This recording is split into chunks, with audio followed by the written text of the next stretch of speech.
রাসেল। আমার নাম শানিল।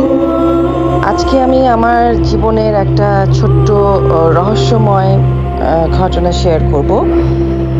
এটা বেশ আগেকার কথা, লাইক 86-87-এর দিকের ঘটনা। অ্যাকচুয়ালি আমি জানি না যে এটা কতটা রহস্যময় বা এটার কোনো মিনিং আছে কি না, বাট আমার মনে হলো যে এই গল্পটা আমি অনেকের কাছেই করেছি অ্যাকচুয়ালি। আমার বাবা আর্মি অফিসার ছিলেন, তো আমরা সেই সুবাদে বাংলাদেশের বিভিন্ন ক্যান্টনমেন্টে আমাদেরকে থাকতে হয়েছে পোস্টিংয়ে আব্বার সাথে সাথে। বাট 86-এর যে ঘটনাটা বলছি সেটা ওই সময় আমি ঢাকা ইউনিভার্সিটিতে পড়ি, আমার আব্বা চিটাগংয়ে পোস্টিং ছিলেন। তো ছুটিতে প্রায় আমি তখন চিটাগংয়ে যেতাম। আমাদের ক্যান্টনমেন্টে বাসা ছিল একদম পাহাড়ের পাশে, ক্যান্টনমেন্টের ভিতরে। তো তখন আমার ছোট ভাই বাংলাদেশ এয়ারফোর্সে যেহেতু আছে, সে তখন বিএমএতে ট্রেনিংয়ে ছিল এবং ছুটিতে এসেছিল আমাদের বাসায়। আমরা বেসিক্যালি 3 ভাই বোন, আমার বড় ভাইও আর্মিতে। তখন যাই হোক, আমি ঢাকা থেকে চিটাগংয়ে গেছি। তো আমাদের বাসাটা একতলা একটা ক্যান্টনমেন্টে পাহাড়ের পাশে একটা বাসা ছিল। আমাদের 2টা কুকুর ছিল তখন, একটা অ্যালসেশিয়ান আর একটা ড্যাশন, ছোট 2টা কুকুর, একটা কুকুর একটা বড় কুকুর। তো শীতের রাত ছিল মোটামুটি, আর আমাদের বাসাটা ক্যান্টনমেন্টে এমন একটা জায়গায় ছিল যে আমাদের বাসার পিছন দিকের যে কমন ওয়াল সেটা, এবং জিওসি যিনি ছিলেন তখন ছিলেন জেনারেল সালাম আঙ্কেল, ওনার বাসার বাউন্ডারি এবং আমাদের বাসার বাউন্ডারিটা সেম ছিল। তো যেহেতু জিওসির বাসাটা আমাদের বাসার সাথে একদম লাগানো ছিল, তো ওনার বাসার সিকিউরিটির জন্য আমাদের পিছনটা পুরাটাই মোটামুটি রাতে দিনের মতো করে আলো হয়ে থাকতো আর কি। তো এক রাতের ঘটনা আমার মনে আছে। আমি জানি না তখন কত রাত, সত্যি কথা, আমরা সবাই রাতে ঘুমাচ্ছি। তো হঠাৎ করে মানে আমার ঘুম ভেঙে গেল একটা অদ্ভুত আওয়াজে। মানে আওয়াজটা এরকম, আমি জানি না আপনারা ছোটবেলায় কেউ এরকম ট্রাই করেছেন কিনা। আপনি যদি কোনো একটা বাগানের নিচে, আম বাগান বা কোনো একটা নিচে যদি আপনি পাথর যদি নিচে থেকে উপরের দিকে ফেলেন, তাহলে ওই পাথরটা উপরে উঠে কিন্তু আবার আওয়াজ করতে করতে আবার মাটিতে পড়ে একটা ধূপ করে আওয়াজ হবে এরকম। তো অনেক রাতে, আমি টাইমটা পরে খেয়াল করেছি, আমার মনে হলো যে কিছু একটা, মানে মাথা, আমি আমার মাথার পিছন দিকে, আমার বালিশ যেখানে আমি শুয়েছি তার পিছন দিকে একটা জানালা ছিল, অসংখ্য মনে হচ্ছে কেউ গাছে পাথর মারছে, সেটা নিচের থেকে উপরে, এবং সেই পাথরগুলি আবার উপর থেকে সরসর করে পাতার আওয়াজের সাথে সাথে আবার মাটিতে এসে পড়ছে। তো আমি একবার মাথা তুলে পিছন দিকে তাকালাম, কি মনে করে আমি কিছুই তখন বুঝছি না যে এত পাথর কোথা থেকে পড়ছে। এরকমের মধ্যেই আমি হঠাৎ করে খেয়াল করলাম যে আমার জানালার মধ্যে কেউ একজন পুরো একটা মানুষের আকৃতির কিছু একটা দাঁড়িয়ে আছে যেটা, এবং সত্যি কথা বলতে আমি কিন্তু ওইখানে আমার হার্টবিট মিস করেছি যে এটা আমি কাকে দেখছি এরকম জানালার কাছে। বাট একটু খেয়াল করতে আমি দেখলাম যে অ্যাকচুয়ালি ওটা অশরীরের কিছু না, আমার আম্মা। কারণ আমার আম্মা আমার পাশের রুমে ছিল, সেও কিন্তু একই আওয়াজ শুনতে পাচ্ছে, এবং সে তার রুম থেকে এসে দেখার চেষ্টা করছে জানলা দিয়ে যে আওয়াজটা কোথা থেকে আসছে। তো আমি সাথে সাথে উঠে গেলাম আম্মার সাথে সাথে, আম্মাকে বললাম যে আম্মা এত আওয়াজ কিসের হচ্ছে। আম্মা বললো যে আমি ঠিক বুঝতে পারছি না, একটু চেক করি। তো আম্মা হেঁটে হেঁটে কিন্তু ডাইনিং রুমের দিকে চলে যায়। আমাদের ডাইনিং রুমের পাশে গেস্ট রুমটা ছিল, যেখানে আম্মা দেখে যে আমার ছোট ভাই, যে তখন এয়ারফোর্সের মানে বিএমএতে ছিল, সে ঘুমাচ্ছে। আম্মা ওখান থেকেও আওয়াজ পাচ্ছে, এবং আম্মা বললো যে আমি মনে হলো যে আমার সাথে সাথে আওয়াজটা আম্মার দিকেই চলে যাচ্ছে। তো আম্মা ওখান থেকে হেঁটে হেঁটে ডাইনিং রুমে গেল, এবং আম্মা বললো আমি সেম আওয়াজটা ডাইনিং রুমের ওখানে পেলাম। কিন্তু অদ্ভুত একটা ব্যাপার, সেটা আম্মা বললো যে আম্মা বাইরে তাকায় দেখলো আমার 2টা কুকুরই বাইরে কিন্তু চুপচাপ বসে আছে। এবং তাদের মধ্যে কিন্তু কোনো অস্থিরতা নাই, কোনো কিছু নাই। কারণ আমরা যেটা জানি বা শুনেছি আগে যে এ ধরনের কোনো অস্বাভাবিক ঘটনা হলে কুকুররা বা ওরকম প্রাণীরা নাকি আগে থেকে টের পায়। কিন্তু আশ্চর্য হলেও সত্যি যে ওরা কিন্তু ওখানে চুপচাপ বসে আছে, ওদের মধ্যে কিন্তু কোনো বিকার বা অস্থিরতা দেখা যায় নাই যে এখানে আমরা দুজনেই এরকম কিছু শুনতে পাচ্ছি। তো আস্তে আস্তে আম্মা যখন ওখানে ছিল ডাইনিং রুমে, তখন আম্মা খেয়াল করলো যে আওয়াজটা আসলে বন্ধ হয়ে গেল। আম্মা তখন ওখান থেকে এসে হেঁটে হেঁটে এসে আমাকে বললো যে না, এরকম কিছু না, শুয়ে পড়ো। একটু পরে আমরা খেয়াল করলাম যে আজান দিল, এবং সাথে সাথে আমরা জাগা অবস্থাতে আজান দিল। এবং প্রত্যেকটা জিনিস আমাদের কাছে মনে হতে পারে স্বপ্ন, আমারও বা আম্মারও। কারণ পরে আমরা যেটা আইডেন্টিফাই করলাম যে এটা অ্যাকচুয়ালি স্বপ্ন নয়। কারণ আমাদের পাশে পাশে তখন থাকতেন কর্নেল শফি আঙ্কেল। উনি অ্যানেস্থেটিস্ট ছিলেন সিএমএইচের। উনি খুব ভোরে উঠে কোরআন শরীফ পড়তেন। তো দেখা গেল আজানটা হলো, একটু পরে আঙ্কেলের কোরআন শরীফ পড়ার শব্দ শোনা যাচ্ছে। একটু পরে মানে বাসাগুলো এত কাছাকাছি ছিল যে ওনার বাসায় যদি রাতে টেলিফোনের আওয়াজ হতো, রিং বাজতো, সেটাও আমাদের বাসা থেকে কিন্তু তখন শোনা যেত। এবং আমরা দেখলাম যে অত ভোরবেলা ওনার একটা ফোন আসলো, রিং আসলো, সেটাও আমরা কিন্তু আমাদের বাসা থেকে শুনলাম। মানে আমার আম্মার রুমটা যেহেতু ওনার পাশেই ছিল, আম্মা শুনলো। তো একটা জিনিস এখানে বলে রাখি, আমার আম্মা কিন্তু বেসিক্যালি ওই দিক দিয়ে একটু ভীতু টাইপ, যে রাতে যদি একটু আওয়াজ হয়, যতই কিছু হয়ে যাক, আমি কিন্তু একটু উঠে দেখি যে আওয়াজটা কেন। কিন্তু আমার আম্মা কিন্তু কখনো এটা করে, সে খুব ভয় পায় যে থাক যাওয়ার দরকার নেই। সে ভূত প্রেত ভয় পায়, হতে পারে চোর ডাকাত ভয় পায়, সে উঠে যাবে না। কিন্তু ওই দিন সে কিন্তু উঠে গেছে। এবং পরবর্তীতে যখন আমরা এটা নিয়ে ডিসকাস করেছি, আম্মা বলছে যে আম্মা যদি একবারও মনে করতো যে এটার মধ্যে অস্বাভাবিক কিছু ঘটনা আছে, আম্মা কিন্তু কোনো দিনও উঠে এটা চেক করতে যেত না। তো যাই হোক, পরের দিন সকালবেলা উঠেই আমরা সবচেয়ে আগে আমরা চেক করেছি যে আমাদের বাসার পিছন দিকে যে পাথর পড়ে আছে কিনা। কারণ এত পাথর পড়ার আওয়াজ, ডেফিনেটলি ওখানে তো অনেক পাথর পড়ে থাকারই কথা। আর সবচেয়ে বড় কথা হলো আমজাম কাঁঠালের সময়ও না যে অত রাতে কেউ পাথর মারবে। আর সবচেয়ে বড় কথা না, পিছনে জিওসির বাসা ছিল, কারো তো সাহসী নাই, অসম্ভব আলোকিত জায়গা, এটা কেউ করবে না। তো সকালে উঠে আমরা ওখানে কোনো পাথর তো দেখি নাই, সত্যি কথাই। তারপরেও আমরা চেক ব্যাক করার জন্য আমরা পাশে আঙ্কেলকে বললাম যে আপনার বাসায় কি সকালে কোনো ফোন এসেছিল কিনা। উনি বললো হ্যাঁ, সে হসপিটাল থেকে একটা এমার্জেন্সি কল এসেছিল। তার মানে এটা প্রুফ করে যে সত্যি আমরা কোনো স্বপ্নও দেখছিলাম না। কিন্তু এখনও আমাদের কাছে এটা রহস্য যে আমার কুকুর দুইটা কিন্তু একদম শান্ত ছিল, অ্যাজ ইফ তারা কিছুই হয় নাই, কিছুই শুনতে পাচ্ছে না। তো ওই দিন রাতে আরও একটা যেটা হলো যে আম্মা তো আম্মার রুমে চলে গেল, কিন্তু আমি আবার শুয়ে থাকলাম। আমাদের কারোরই কিন্তু ওই মুহূর্তে মনে নাই যে ওরকম কিছু ঘটনা হতে পারে। তো আমি আবার একটু ঘুমানোর চেষ্টা করলাম, ঘুম এসেও গেছিলো তন্দ্রার মতো। হঠাৎ করে আমার মনে হলো যে আমাদের ড্রয়িং রুমে, আপনারা দেখেছেন অনেকেরই বাসায় কাঠের একটা কর্নারের মতো থাকে ছোট, যেটার মধ্যে আমরা ডেকোরেশন পিস সাজায় রাখি বা এরকম। তো হঠাৎ করে আমার মনে হলো যে কেউ একজন জোরে ধাক্কা দিয়ে ওই কর্নারটা ফেলে দিল, এবং কর্নারের উপর আমার যত জিনিস ছিল সেটা যে গড়ায় গড়ায় চলে যাচ্ছে সেটারও কিন্তু আমি আওয়াজ পেলাম। বা ওই মুহূর্তে আসলে আমি আর উঠে দেখার কিছু পেলাম না যে আমার আবার দেখা উচিত তখন। কিন্তু পরপরই ওই ঘটনাটাও হলো, যেটা সকালবেলা আসলে আমরা ওরকম কোনো চিহ্ন দেখি নাই আমাদের ড্রয়িং রুমে। তো ওইটাই কিন্তু চিটাগংয়ের বাসায় আমাদের সাথে হওয়া প্রথম এবং শেষ ঘটনা। আমি এই গল্প অনেককে বলেছি, এটা সাক্ষী হচ্ছে একমাত্র আমি এবং আমার আম্মা, যেটার আসলেও কোনো এক্সপ্লেনেশন নাই আমাদের কাছে। তো আমার জীবনে ঘটা, আমি বলবো যে অনেকেই বলে যে আমি এটা দেখেছি ওটা দেখেছি অস্বাভাবিক এরকম, বাট আমার এই এত বছর বয়সে আমি that was my first experience এই ধরনের। আর যদি বলেন যে 8-10 বছর আগে, আমরা এখন ঢাকায় থাকি, আমার বাসা মহাখালী ডিএইচএসে। সো মহাখালী ডিএইচএসের যেটা হলো, আমি আমাদের নিজেদের বাসা, এটা একটা 5তলা বাসা, আমি থাকি 5তলায় টপ ফ্লোরে। তো আগে আমি আমার আম্মার সাথে থাকতাম 3তলায় একসাথে। পরে আমি শিফট করি 5 তলায়।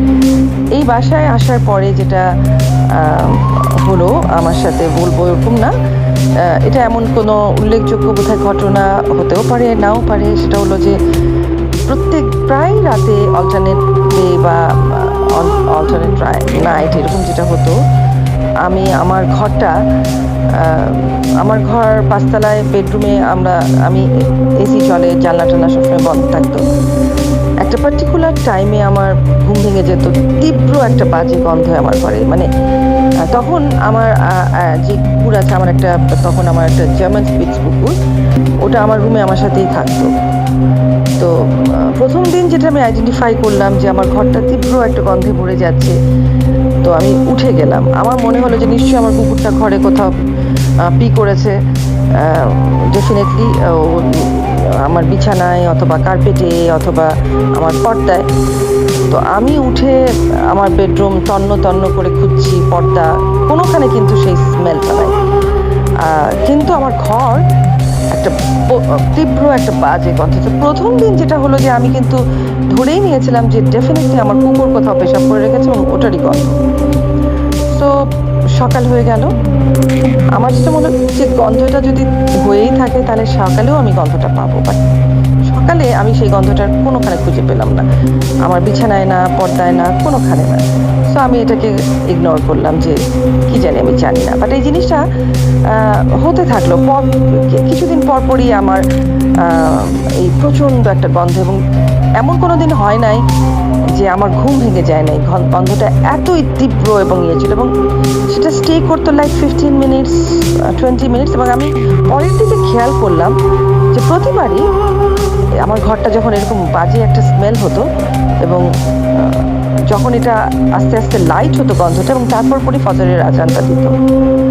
তো আমি এটা আমার বাসার কাউকে বলি নাই, শুধু আমার মেয়ে জানতো, ও আরেকটা রুমে থাকতো। একদিন আমি ওকে ডাকলাম, রাতেই ডাকলাম যে দেখো তো তুমি আমার রুমে কোনো গন্ধ পাচ্ছ কিনা। ও বললো যে না আম্মু, আমি কোনোখানে এরকম কোনো স্মেল পাচ্ছি না। আমি ওকে কিছু বলি নাই, তা না হলে ও বাচ্চা মানুষ ভয় পাবে, ও চলে গেল। বাট জিনিসটা আমার ঘটতেই থাকলো কিছুদিন পর পর। তো তখন আমি যেটা করলাম যে আমাদের পরিচিত একজন আন্টি আছেন, ওনাকে আমি পুরো ব্যাপারটা বললাম। তো উনি তখন আমাকে বললেন যে ওনার নারিন্দায় একজন পরিচিত উনি আছেন, ওনাকে উনি বাসায় ডাকবেন। তো যাই হোক, আমি তখন ডাকলাম ওনাকে। সো উনি এসে উনি প্রায় বেশ কয়েকবার এসছে আমার বাসায়। এসে উনি আমার বাসার বিভিন্ন জায়গায় উনি আমাকে দোয়া পড়েছে, উনি কিছু তাবিজ করে গেছে। তো ইভেন আমার আম্মা আমাকে, যখন আমি এটা অনেক পরে আম্মাকে শেয়ার করলাম, আমাকে বললো যে তুমি প্রত্যেকদিন রাতে আয়াতুল কুরসি পড়বা, 3 বার পড়ে দোয়া টোয়া পড়ে শুবা। তো আমি তো পড়তামই তখন, প্লাস আমার ঘরের প্রত্যেকটা দরজায় আয়াতুল কুরসি আটকায় রাখলাম। আমার বালিশের পাশে আমি আয়াতুল কুরসিটা রেখে একটা ঘুমাতাম। কিন্তু এটা কিন্তু বন্ধ হয় নাই ওগুলি করার পরেও, এটা চলছিলই। শুধু ওই হুজুর আসার পরে উনি কি দোয়া পড়েছেন, উনি তাবিজ করেছেন, তারপরে কিন্তু আল্লাহর রহমতে আমি বলবো যে 4-5 বছর হলো আমি আর সেরকম কিছু ফেস করছি না আল্লাহর রহমতে। বাট আমার মনের মধ্যে এখনও একটা ভয় সবসময় থাকে যে হয়তো আমি আবার এরকম পাবো বা এরকম কিছু। তো জানি না এটার মধ্যে ভালো কি আছে, খারাপ কি আছে নাই। তবে প্রায় আমার মেয়ে একটা জিনিস বলতো যে আমার কুকুর, যে ওর নাম মাফি, বলে আম্মু ও মাঝে মাঝে প্রায় ঘরের মধ্যে একটা নির্দিষ্ট দিকে বা একটা আয়না আছে আমার মেয়ের রুমে বড়, বলে ও এক দৃষ্টিতে তাকায় থাকে। ও ঘন্টার পর ঘন্টা ওখানে এক দৃষ্টিতে তাকায় থাকে, ও ওখান থেকে চোখ সরায় না। সেটা ও খেয়াল করেছে প্রায়। আবার মাঝে মাঝে একদিন এরকম হলো যে কিছুতেই আমার কুকুরটা আমার ঘরে ঢুকবে না, ও ভীষণ চিৎকার করছে বারে বারে। আমার রুমে, আমার বেডরুমে আমার 4-5টা ছবি অনেক বড় করে বাঁধানো আছে। সামহাও ও আমার ওই ছবির দিকে তাকাচ্ছে এবং চিৎকার করছে, কিন্তু কিছুতেই ভিতরে ঢুকছে না, দরজার কাছ থেকেই ও আবার বের হয়ে যাচ্ছে। তো এরকম ছোটোখাটো ঘটনা, যেমন বেশ, এটাও বলবো আমি বছরখানেক আগে ঘটেছে আমার এই বাসায়, মহাখালী ডিএইচএসের বাসায়, আমার স্পেশালি আমার বেডরুমে। বাট আল্লাহর রহমতে এখন এরকম কিছু নাই আমার এখানে। তো তো যাই হোক, আমার হঠাৎ করে আপনাদের চ্যানেলের এই প্রোগ্রামটা দেখে সবাই শেয়ার করছে, সবার আরও ওরকম কোনো ঘটনা। আমার মনে হলো যে আচ্ছা ঠিক আছে, দেখি আমি আমার ঘটনাটাও শেয়ার করি, যে সবাইকে বলি যে আমার লাইফেও এরকম খুব ছোটো, ওরকম উল্লেখযোগ্য না হলেও এরকম একটা দুটা ঘটনা ঘটেছে। সো থ্যাংক ইউ সবাইকে। আমার ঘটনাটাই বলবো, এটাকে গল্প বলবো না, শোনার জন্য ধন্যবাদ।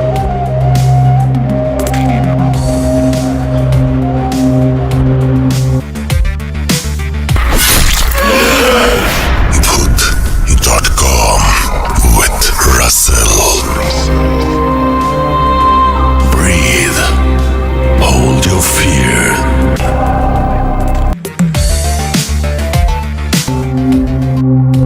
আসসালামু আলাইকুম। ভূত.কমের সকল লিসেনারকে জানাচ্ছি আবারও শুভেচ্ছা।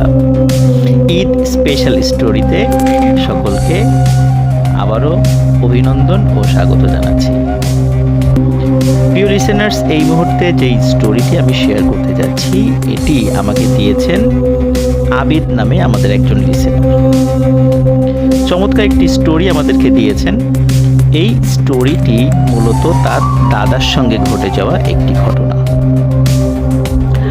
ঘটনাটির সময়কাল 1950 সাল থেকে 55 সালের মধ্যবর্তী কোনো একটি সময় হবে। ওনার দাদার নাম বেলায়েত হোসেন খান। স্থানীয় একটি মসজিদে দীর্ঘদিন ইমামতি করতেন, যার ফলে এলাকার মানুষের কাছে উনি কিন্তু খুব পরিচিত একজন নাম।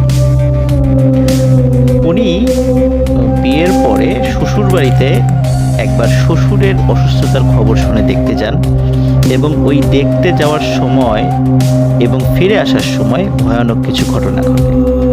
সেই ঘটনাটি আবিদ আমাকে পাঠিয়েছেন এবং আমার মাধ্যমে ভূত.কম লিসেনারদেরকে শেয়ার করার জন্য। এই ঘটনাটির যে স্থান, এটি মানিকগঞ্জ জেলা। মানিকগঞ্জ জেলার গড়পাড়া উপজেলার হরগজ নামক একটি জায়গায় বা গ্রামে এই আবিদের দাদা বিয়ে করেন। আর আবিদের দাদার মেইন যেই গ্রামটি, এই গ্রামের নাম হচ্ছে চরগড়পাড়া। চরগড়পাড়া থেকে হরগজ গ্রামে যাওয়ার ক্ষেত্রে মধ্যবর্তী জায়গায় বুড়িগঙ্গা নদীর একটি নালার মতো একটা জায়গা পড়ে। তো এই নদী কেন্দ্রিকও আমাদের আজকে কিছু বিষয় আমরা ঘটনা শুনতে পাবো। প্রিয় লিসেনার্স, আর কথা না বাড়িয়ে সরাসরি চলে যাচ্ছি ঘটনাতে। শুরুতেই বলেছি ঘটনাটির সময় 1950 সাল থেকে 55 সালের মধ্যে কোনো একটি সময়। কোনো এক বিকালে আবিদের দাদা বেলায়েত হোসেন খান উনি খবর পান ওনার শ্বশুর খুব অসুস্থ। তো যেহেতু উনি নতুন বিয়ে করেছেন আর ওনার ওয়াইফ আবিদের দাদি উনিও স্বামীর বাড়িতে নতুন এসেছেন, যার কারণে স্বাভাবিকভাবে বাবার অসুস্থতার খবরে তিনিও খুব বিচলিত হয়ে পড়েন। উনিও কান্নাকাটি শুরু করেন যে উনি বাবাকে দেখতে যাবেন, কিন্তু আবিদের দাদা উনি তাকে বুঝান যে আমি আগে দেখে আসি অবস্থা কেমন, মনে হয় অতটা সিরিয়াস না, আমি একাই যাচ্ছি, তুমি বাড়িতে থাকো, রাত্রেবেলা এখন যাওয়ার দরকার নেই। এখানে একটা বিষয় বলে রাখি যে চরগড়পাড়া থেকে হরগজ গ্রামের দূরত্ব পায়ে হাঁটা পথ প্রায় 1.5 ঘন্টার মতো। তো যেহেতু 1.5 ঘন্টা খুব একটা বেশি সময় নয়, এশার নামাজ পড়ে উনি হরগজ গ্রামের দিকে রওনা দেন। এমনিতেই তো গ্রামে আসলে ওই সময় ইলেকট্রিসিটি ছিল না, আর এশার নামাজের পরেই চারদিকে শুনশান নীরবতা। আগের দিনে মানুষ হারিকেন বা কুপিবাতি কিন্তু রাত্রেবেলা চলার সময় ব্যবহার করতেন, এবং রাত্রেবেলা চলার সময় হাতে কিন্তু একটি লাঠি নিয়েও মানুষ বের হতেন। কারণ রাত্রেবেলা চলাফেরার ক্ষেত্রে অনেক সময় সাপ, কুকুর, শেয়াল এরকম অসংখ্য জিনিস রাস্তার মাঝখানে চলে আসে, আক্রমণ করে বসে, যার কারণে লাঠিগুলো নিয়ে সাধারণত চলাফেরা করতে হয়। তো ওখানে যাওয়ার জন্য, হরগজ গ্রামে যাওয়ার জন্য শুধু যে একটি নদী পাড়ি দিতে হয় তা নয়, একটি বিশাল চকও পাড়ি দিতে হয়।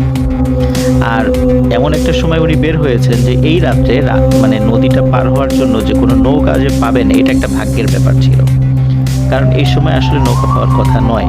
তারপরও উনি বের হচ্ছিলেন আর চিন্তা করছিলেন যে বের তো হয়ে গেলাম, আল্লাহর নামে ইনশাল্লাহ পেয়ে যাবো নৌকা।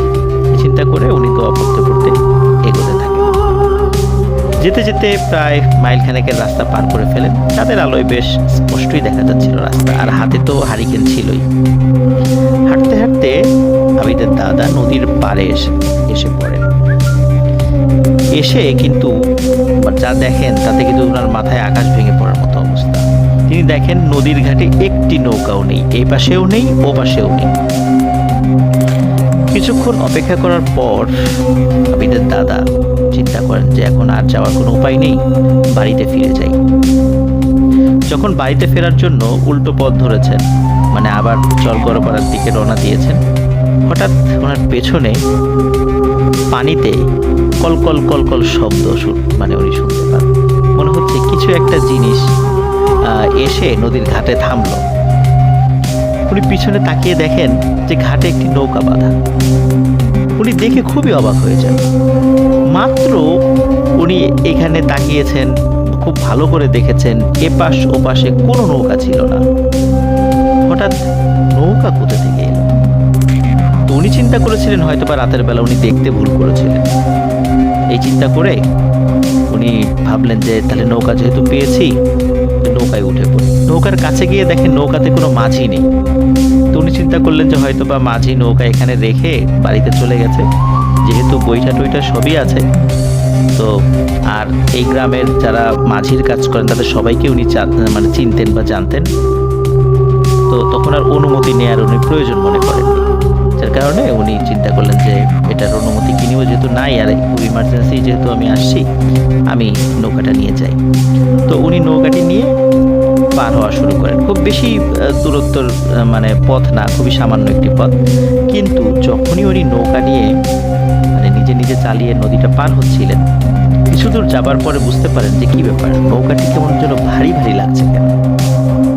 তো উনি ভারী ভারী হওয়ার কারণটা উনি এটা ফাইন্ড আউট করেন যে নৌকায় অনেক পানি উঠে গেছে।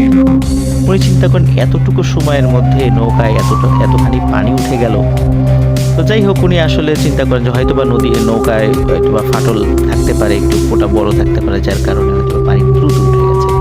এই চিন্তা করে উনি মানে হাত দিয়েই পানি সেচে ফেলতে থাকেন। ওদিকে আবার এক হাত দিয়ে মানে কিছু সময় বাইরে থাকেন, কিছু সময় পানি সেচতে থাকেন। কিন্তু পথটা খুব বেশি দূরত্ব ছিল না, অল্প সময়ের মধ্যেই উনি নদীর এই পাশে চলে আসেন, মানে হরগজ গ্রামের কাছাকাছি চলে আসেন। উনি আসার পরে চিন্তা করেন যে নৌকা যদি নদীর মধ্যে থাকে তাহলে তো আস্তে আস্তে পানি উঠতে থাকবে, পরে আবার ডুবে যেতে পারে। তো যেহেতু এই নৌকাতেই আমাকে আবার ব্যাক করতে হবে, তো এটাকে কষ্ট করে টেনে পাড়ে তুলে আনি। তাহলে যেটা হবে সেটা হচ্ছে যে আমাকে এর মধ্যে আর পানি উঠবে না, আর যাওয়ার সময় খুব সহজে এটাকে নিয়ে আবার চলে যেতে পারবো। তো অনেক কষ্টে উনি নৌকাটা পাড়ে তুলে রাখেন যাতে আর পানি ঢুকতে না পারে। এরপর আবিদের দাদা হারিকেন নিয়ে আবার হাঁটতে থাকেন। সামনে পড়ে বিশাল একটা চক। এই চক পাড়ি দিয়ে 5 মিনিট হাঁটলেই কিন্তু আবিদের দাদা শ্বশুর বাড়ি। ওনার দাদা একটু ভয় পাচ্ছিলেন, কিন্তু সেদিকে খেয়াল না করে হাঁটতে থাকেন। কিছু দূর যাবার পরে দেখেন বিশাল একটি খড়ের স্তূপ। গ্রামে অনেকে এটাকে কিন্তু খের বলে চিনে থাকে, আমরা খড় বলি, কিন্তু গ্রামে খের বা খ্যার এই শব্দগুলো ইউজ করা হয় আর কি, যেটা মূলত গো খাদ্য হিসাবে ব্যবহৃত হয়। দাদা সেটিকে পাশ কাটিয়ে চলে যান। কিছু দূর যাবার পর তিনি চারদিক থেকে শিয়ালের ভয়ানক আওয়াজ শুনতে পান। হাতে যেহেতু লাঠি ছিল, শক্ত করে লাঠিটা হাতে আরো মানে শক্ত করে ধরেন এবং আপন মনে হাঁটতে থাকেন, কারণ শিয়ালের শব্দ এটা খুব কমন শব্দ, এটা প্যারানর্মাল কোনো কিছু ভাবার কোনো কারণ নেই। ধীরে ধীরে আবিদের দাদা চকটা পাড়ি দিয়ে মেইন রাস্তায় এসে পড়েন এবং সাহস ফিরে পান। আরেকটু হাঁটার পরেই আবিদের দাদা শ্বশুর বাড়িতে পৌঁছে যান। সবাই আবিদের দাদাকে দেখে কিন্তু অবাক হয়ে যায়, এত রাত্রে দাদা একা একা এসেছে। তাই সবাই দাদাকে বকতে থাকে আর বলেন যে রাতটা থেকে কাল সকালে আসতা। কিন্তু আবিদের দাদা বলেন যে না, আসলে শ্বশুরের অসুস্থতার খবর শুনে চলে আসলাম, তো আপনাদের মেয়েও কান্নাকাটি করছিল, তো ওকে অনেক কষ্টে বুঝিয়ে শুনিয়ে রেখে এসেছি, এই জন্য আমি আসলাম যে কি অবস্থা দেখার জন্য। তো আবিদের দাদা দেখেন যে ওনার শ্বশুর হাত মুখ ধুচ্ছে, তো মানে উনি বেশ সুস্থ, মানে তখন অবস্থা বেশ ভালোই। যখন দেখলেন যে শ্বশুর বেশ ভালো আছে, তখন আবিদের দাদা বলেন তাহলে আমি এখন বাড়িতে ফিরে যাই, যেহেতু বাসায় আপনার মেয়ে একা রয়েছে, তাছাড়া অনেক কান্নাকাটি করছিল আসার জন্য, রাত হয়ে গেছে, এই জন্য ওকে তো আর আনিনি, তাই এখন চলে যাই, না হলে সে অনেক চিন্তা করবে। এখন এ কথা বলার পরে ওই বাড়ির কেউ আর বাধা দিল না, কারণ সবাই চাচ্ছিল যে রাতটা থেকে যেতে, এত রাত্রে আর যেন আর কেউ ব্যাক না করে। আসলে তখন খুব যে বেশি রাত তা কিন্তু নয়, চাঁদনি রাত ছিল, কিন্তু খুব বেশি রাত তা নয়। তখন হয়তো বা রাত 10টা বেজেছে, 10টা কি 11টা বেজেছে, আর ফিরে আসতে গেলে আরও 1.5 ঘন্টা সময় লাগবে। কিন্তু গ্রামে রাত 11টা 11:30 কিন্তু অনেক রাত, এটা তো আমরা সবাই জানি, এটা নতুন করে বলার কিছু নেই। তো যাই হোক, যেহেতু সব পরিস্থিতি বিবেচনা করে ওনার শ্বশুর বাড়ির কেউই তাকে আর আসলে বাধা দিলেন না, তবে তারা বললেন যে তোমার শ্যালককে সাথে নিয়ে যাও, ও সকালে ফিরে আসবে, একা একা রাত্রে যেও না। কিন্তু আবিদের দাদা বললেন না, ওর কষ্ট করে এখনো যাওয়ার দরকার নেই, আমি একাই যেতে পারবো। যদিও উনি মনে মনে একটু ভয় পাচ্ছিলেন, তারপরেও সাহস করে উনি বললেন যে থাকবো, ওর আর কষ্ট করে যাওয়ার দরকার নেই। হারিকেনের দিকে তেল শেষ হয়ে গেছিল প্রায়, এই জন্য শ্বশুরবাড়ি থেকে হারিকেনে তেলও করে দিল। খাওয়া দাওয়া করে আবার রওনা হলেন উনি নিজ বাড়িতে। আর মূল ঘটনা কিন্তু শুরু হয় এই এখন থেকে। রাত কিন্তু তখন অনেক গভীর, চারদিক স্তব্ধ, কোথাও সারা শব্দ নেই। আবিদের দাদার কাছে মনে হচ্ছে যে তিনি ছাড়া মনে হয় পৃথিবীতে আর কেউই নেই, কোনো মানুষ নেই, এই পৃথিবীতে উনি একাই আছেন। কারণ চারদিকে এতটা শুনশান ছিল যে এরকম মনে হওয়াটাই তার জন্য স্বাভাবিক ছিল। মেইন রাস্তা পার করে দাদা হাঁটতে হাঁটতে আবারও সেই চকে চলে আসেন। কিছু দূর যাবার পর আবিদের দাদা দেখতে পান একটা বৃদ্ধ লোক ক্ষেতের মধ্যে মুগুর দিয়ে বড় বড় মাটি ভেঙে ছোট করছে। বয়স আনুমানিক 80 থেকে 90 বছর হবে। হারিকেনের আলোতে আবিদের দাদা স্পষ্ট দেখতে পান বৃদ্ধার গায়ে আসলে তেমন কোনো কাপড়ই নেই, শুধু একটি গামছা দিয়ে নিজেকে জড়িয়ে রেখেছে শরীরের নিচের অংশ। আসলে এটা দেখে ভয় পায় না উনি, কিন্তু বেশ অবাক হন এবং ভাবতে থাকেন যে এত রাতে এই বুড়ো মানুষ কোনো হারিকেন বা কোনো কুপি ছাড়া অন্ধকারে বসে বসে একা কিভাবে কাজ করছে। দাদা মনে মনে ভাবেন যে তাকে ডাকবেন, যেইভাবে সেই কাজ। দাদা বৃদ্ধকে ডেকে বলেন, কাকা, এত রাত্রে আপনি কিভাবে একা একা কাজ করছেন? আপনার সাথে আলোও নেই, এটা কিভাবে সম্ভব? বৃদ্ধটি আবিদের দাদার কথার কোনো জবাব দেয় না, মানে কোনো পাত্তাই দেয় না। তাই আবিদের দাদা আবারও জিজ্ঞেস করেন একই কথা। এবারও তিনি কোনো উত্তর দেন না। বেশ কয়েকবার প্রশ্ন করার পর লোকটি মেয়েলি আর নাকি নাকি কণ্ঠে, মানে মিশ্র কণ্ঠ, মিশ্র কণ্ঠে বলে ওঠে, তোর কাজে তুই যা, তুই আমাকে কেন বিরক্ত করলি? আমাকে বিরক্ত করার ফল তুই পাবি। একথা শুনে আবিদের দাদা আর দাঁড়িয়ে না থেকে সাথে সাথে সেখান থেকে বাড়ির দিকে রওনা দেন। হঠাৎ করে আবিদের দাদা শুনতে পান পেছন থেকে অনেকগুলো মেয়ে খিলখিল করে হাসছে। উনি পেছন দিকে তাকাতেই দেখেন সেই বৃদ্ধও নেই আর কোনো মেয়ে মানুষও সেখানে নেই। আবিদের দাদা কিন্তু সাহসী মানুষ হলেও বেশ ভয় পেয়ে যান, জোরে জোরে সূরা পড়তে থাকেন আর হাতের লাঠি শক্ত করে ধরে আর হারিকেনের আলো বাড়িয়ে দ্রুত হাঁটতে থাকেন। কিছুটা পথ যাবার পর আবিদের দাদা দেখতে পান তার সামনে অনেকগুলো কালো কুকুর। মুহূর্তের মধ্যেই কুকুরগুলো আবিদের দাদাকে ঘিরে ফেলে। আবিদের দাদা রাতের বেলা এই ধরনের সিচুয়েশন হতে পারে এই জন্যই কিন্তু হাতে লাঠি নিয়ে এসেছিলেন। আর যেহেতু প্যারানর্মাল অনেক বিষয়ই হতে পারে, এই জন্য এটার জন্য উনি মনে মনে একটু প্রস্তুত ছিলেন। এই জন্য চোখ বন্ধ করে জোরে জোরে দোয়া পড়তে থাকেন। কিছু সময়ের মধ্যেই দেখেন যে কোনো কুকুর আর তার আশেপাশে নেই। কুকুরের ডাকও বন্ধ হয়ে গেছে, কোনো কুকুরকেও দেখা যাচ্ছে না। আবিরের দাদা যখনই চিন্তা করেছেন যাক আপদ বিদায় হয়েছে, আবার হাঁটতে শুরু করবেন, তখনই ঘটে আরো একটি ভয়ঙ্কর ঘটনা। চারদিক থেকে বেশ কয়েকটি মুন্ডুবিহীন সাদা ঘোড়া আবিরের দাদাকে ঘিরে ধরে। এবার কিন্তু তিনি অনেক ভয় পান, কারণ কুকুরকে হয়তোবা তিনি কুকুর মনে করতেন, যার কারণে আসলে খুব বেশি ভয় পাননি। কিন্তু মুন্ডুবিহীন সাদা ঘোড়া তার চারদিকে ঘিরে ধরেছে, এতে তো নিশ্চয়ই সাহস ধরে রাখার কথা নয়। তিনি চোখ বন্ধ করে জোরে জোরে সূরা পড়তে থাকেন এবং তার লাঠিতেও ফু দিয়ে লাঠিটা ঘোরাতে থাকেন। কয়েক মুহূর্ত পর উনি তাকিয়ে দেখেন এই ঘোড়াগুলো আর নেই। তিনি আবারও আল্লাহর নাম নিয়ে যাত্রা শুরু করেন। যদিও উনি প্রচণ্ড ভয় পাচ্ছিলেন, ভয়ে ওনার শরীর কাঁপছিল, কিন্তু তারপরও ওনাকে যেতে তো হবে বাড়িতে। কিছু দূর যাবার পর হঠাৎ উনি বিড়ালের আওয়াজ শুনতে পান, কিন্তু সামনে থেকে কোনো বিড়াল দেখা যাচ্ছিল না। মনে হচ্ছে পেছন থেকে বেশ কিছু বিড়াল ওনার পেছন পেছন হেঁটে আসছে। উনি পেছন দিকে ঘুরে তাকাতেই দেখে অজস্র বিড়াল, যাদের চোখ ঠিকরে লাল আগুনের মতো আলো বের হচ্ছিল। এবার তিনি ভাবেন এবার দৌড় দিবেন, কিন্তু হারিকেন তো হাতে আছে, উনি তো দৌড় দিতে পারছিলেন না। কিন্তু উনি চিন্তা করেন যে এবার আর আসলে বাড়িতে, নদী পার হয়ে বাড়িতে ফিরে যাওয়ার আর কোনো উপায় নেই, এবার শ্বশুর বাড়িতেই ফিরে যাব, যেহেতু পথ খুব বেশি আসেনি। যখনই তিনি পেছন ফিরে হাঁটতে যাবেন, ঠিক তখনই চারদিক থেকে লাল আগুনের গোলা আবিদের দাদাকে ঘিরে ফেলে। আবিদের দাদা ভয়ে হারিকেন ফেলে লাঠি হাতে নিয়ে দৌড়াতে থাকেন। পেছনে না তাকিয়ে শুধু সামনের দিকেই দৌড়াতে থাকেন।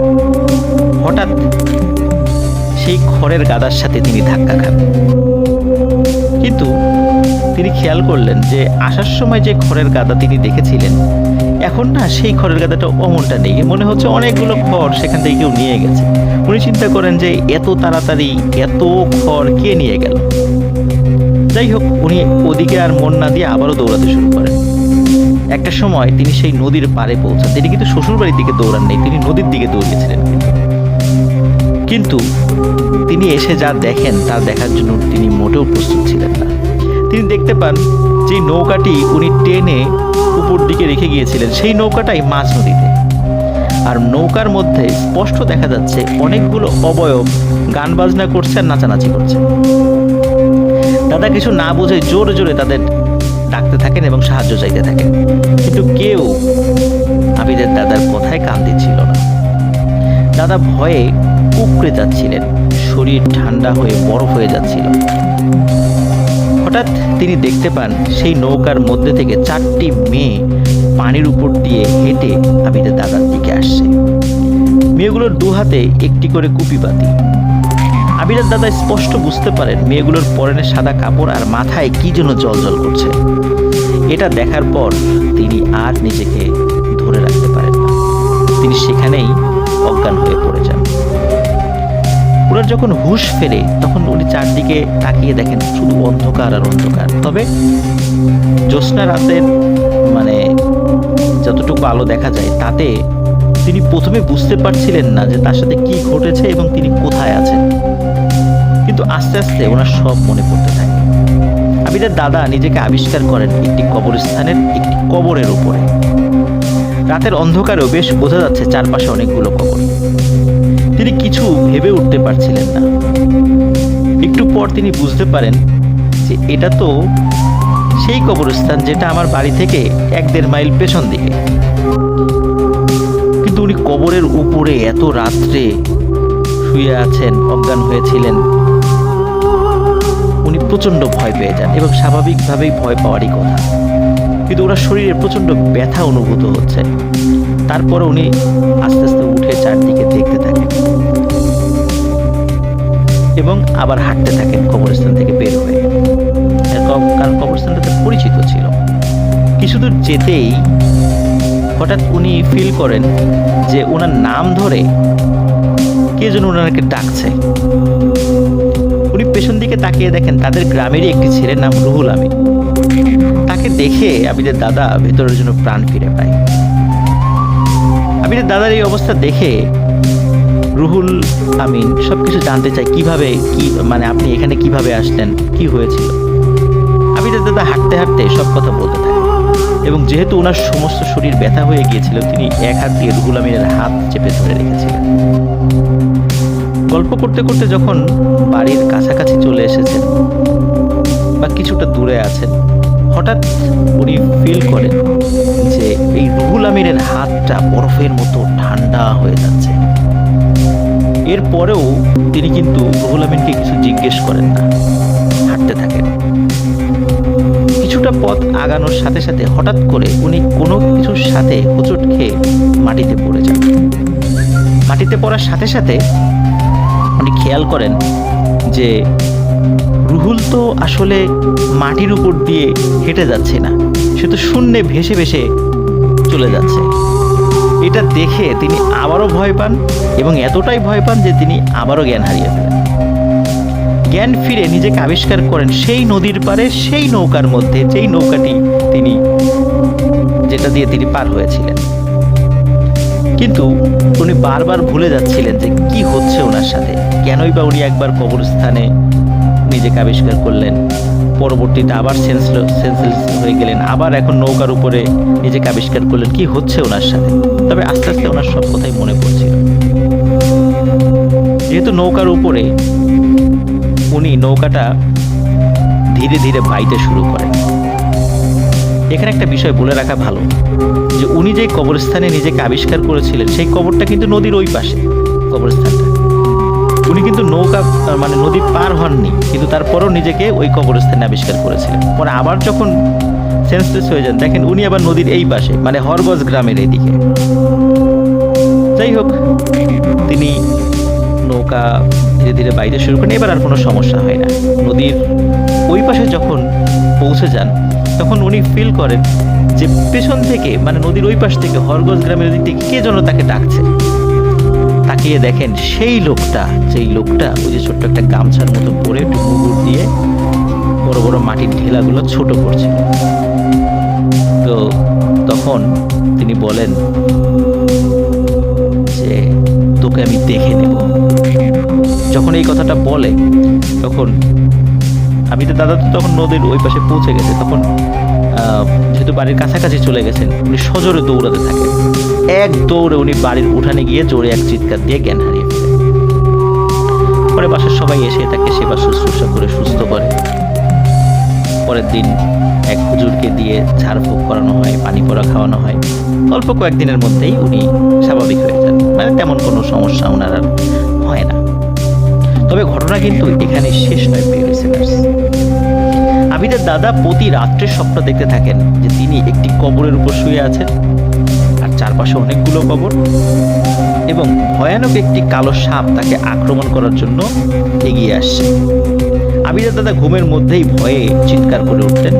আশেপাশের লোকজন ঘুম ভেঙে যেত, তারাও এসে বলতেন কি হয়েছে। তখন তিনি বলতেন তিনি স্বপ্ন দেখতেন, এবং এই স্বপ্নটা উনি কিন্তু প্রায়শই দেখতেন।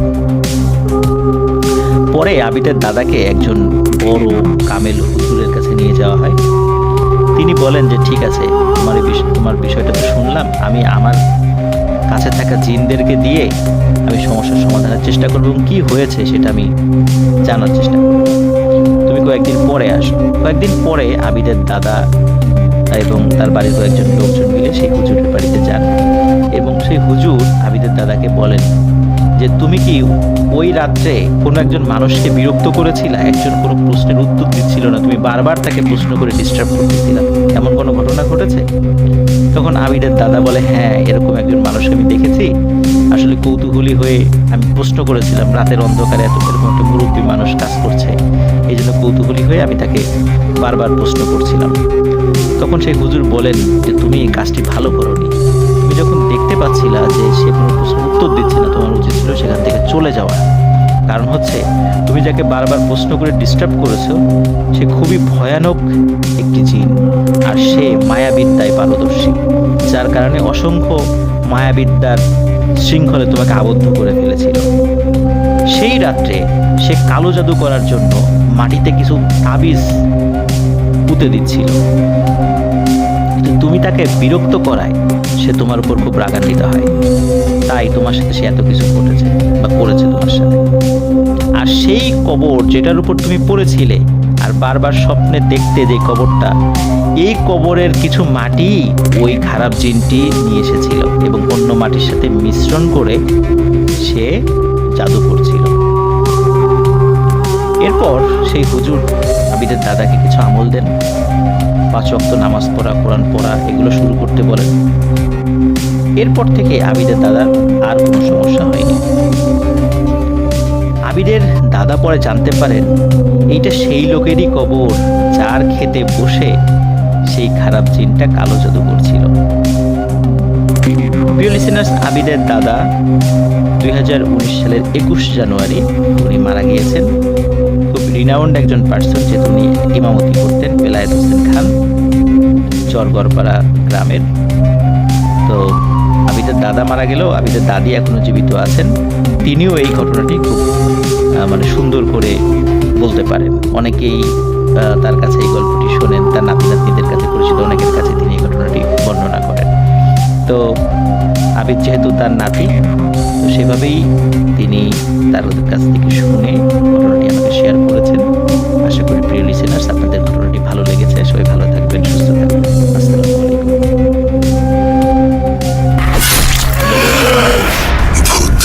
Bhoot.com with Russell. Breathe. Hold your fear.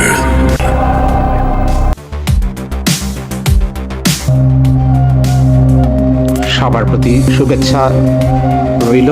আমি রহমান, টরন্টো থেকে আবারও আপনাদের মাঝে চলে এলাম। আজকের যে ঘটনাটা আমি বলবো, এটা আমার ছোটবেলার ঘটনা। এটা কোরবানি ঈদের তখন ছুটি দিয়েছে স্কুল, আমরা তখন জুনিয়র স্কুলের ছাত্র। খুবই মজার খবর পেলাম, আম্মা বলল যে ছুটিতে সবাই মিলে নানা বাড়ি যাচ্ছি। তো এই মজাটা শেয়ার করার জন্য আমাদের যত কাজিন ছিল এবং সবাই মিলে আমরা ওখানে যাব বলে মনস্থির করেছি। আম্মা তাই বললো, আত্মীয় স্বজনের মধ্যে যারা যারা ইন্টারেস্টেড সবাই মিলে আমরা নানা বাড়ি যাব এবং কোরবানি ঈদ আমরা ওখানেই করব। নানা বাড়িতে কোরবানি ঈদ করার মজাটা একেবারে আলাদা। ওনার বাড়ি তখন, নানার বাড়িটা ছিল গ্রামে এবং তখনও কিন্তু ওই গ্রামে কোনো ইলেকট্রিসিটি আসেনি। একেবারে গ্রাম বলতে যা বোঝায় তাই। আমি একটু বর্ণনা দিতে চাই আমার নানার বাড়ির। নানা তখন বিজনেস করতেন। ওনার তখন গোল্ডের বিজনেস ছিল, আর স্পাইসের বিজনেস ছিল, কাপড়েরও বিজনেস ছিল। তো ওনার যেই বাড়িতে ঢোকার আগে বিশাল একটা বাগান বাড়ির মতো, এবং ঢোকার মুখে না হলে অন্তত 20-30টা সুপারি গাছ, বিভিন্ন রকমের আম গাছ, জাম গাছ, এগুলো ভর্তি ছিল।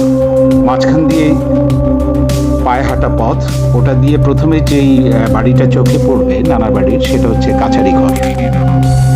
এবং তখনকার যে সোসাইটির যে গ্রামের যে পরিবেশ ছিল, বাইরের মেহমান তারা এই কাছারি ঘর পর্যন্ত যেতে পারত। মানে যারাই আসতো এই কাছারি ঘরের মধ্যে বসতো। ওখানে স্টুল রাখা আছে, তারপর চেয়ার্স রাখা আছে, তারপর দুপাশে দুটো ওই বড় খাট রাখা আছে। অনেক সময় যদি গেস্টও যেত ওখানে, রাত্রেবেলা থাকতে হতো, তারা ওখানেই থাকতো। আর ওটা ক্রস করে যাওয়ার পরে আর একটা বেশ বড় উঠোন।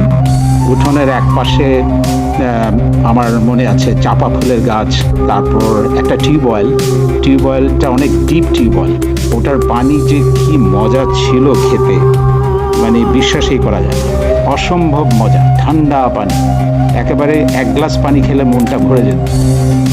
ওটার এই টিউবওয়েলের সাথেই আবার আনারের গাছ ছিল, তারপর আতার গাছ ছিল, আর উঠোনের আরেক পাশে ছিল একটা বিশাল ধানের গোলা বলে এটাকে। মানে চাষিরা যখন ধান দিয়ে যেত তখন ওই মেপে ওখানে সব কিছু বড় বড় বেশ একটা ভাণ্ডের মতো ছিল।